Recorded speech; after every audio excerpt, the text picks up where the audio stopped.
आर्या का सच बारी बारी से आया पूरे परिवार और पुष्पा जी के सामने। अनु रोती बिलखती मांग रही है आर्या से माफी। सीरियल तुमसे तुम तक का आने वाला एपिसोड बहुत ही ज्यादा इंटरेस्टिंग हो चला है। आप देखेंगे कि किस तरह से मीरा का प्लान पूरी तरह से कामयाब हो रहा है, जहां एक और पुष्पा गायत्री के घर पहुंच जाती हैं और उससे सवाल पर सवाल करने लगती हैं और जवाब चाहती हैं। पुष्पा सवाल करती हैं गायत्री से कि पहले ये बताइए कि आप लोगों ने हमें क्यों नहीं बताया कि आर्यवर्धन पहले से ही शादीशुदा है और राजनंदिनी आपकी बेटी थी। उस हिसाब से आर्यवर्धन आपका दामाद है, इस घर का बड़ा बेटा नहीं। और आर्यवर्धन का असली नाम राजीव भाटिया है, ये भी आपने हमें क्यों नहीं बताया। गायत्री सारे झूठ को स्वीकार कर लेती है और सारा सच पुष्पा जी को बता देती है, जिसे परिवार वाले भी सुन लेते हैं। वहीं पुष्पा के पैर तले जमीन खिसक जाती है। दूसरी ओर हम देखेंगे कि घर के गार्डन एरिया में अनु फूट फूट कर रो रही होती है, क्योंकि आर्या का दिल बुरी तरह से टूट चुका है और उसका विश्वास भी अब खत्म हो गया है अनु पर।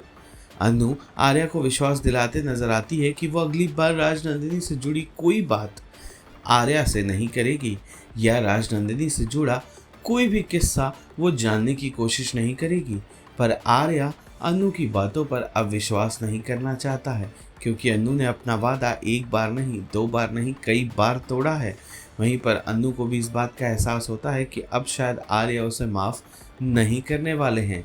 वहीं इस सारे ड्रामे के बीच में हम देखेंगे कि कैसे घर वाले अब गायत्री के खिलाफ हो गए हैं, क्योंकि जब गायत्री ने पुष्पा जी को आर्या का सच बताया कि वो उनका दामाद है, बेटा नहीं, और आर्या का असली नाम राजीव भाटिया है, तब ये परिवार वाले सारी बातें सुन लेते हैं और अब वो गायत्री से सवाल कर रहे हैं कि आखिर क्यों उसने इतना बड़ा सच सबसे छुपाया और क्यों और किस अधिकार से राजीव भाटिया यानी कि आर्या इस परिवार में बड़ा बेटा बनकर बैठा है। कहानी में आए शॉकिंग ट्विस्ट को अब देखना ज़्यादा दिलचस्प होगा कि आर्या सच में अपने पावर और पैसे सबको खो देगा या फिर एक बार फिर अनु कोई ऐसा चाल चलेंगी जिससे मीरा का चाल उल्टा पड़ जाएगा। जो भी आपकी राय है कमेंट करके इस सीरियल के लिए हमें ज़रूर बताएं। फिलहाल जी टीवी के पॉपुलर शो तुमसे तुम तक से जुड़े सारे अपडेट्स को सबसे पहले जानने के लिए हमारे चैनल फिल्मी बीट को लाइक, शेयर और सब्सक्राइब करना ना भूलें।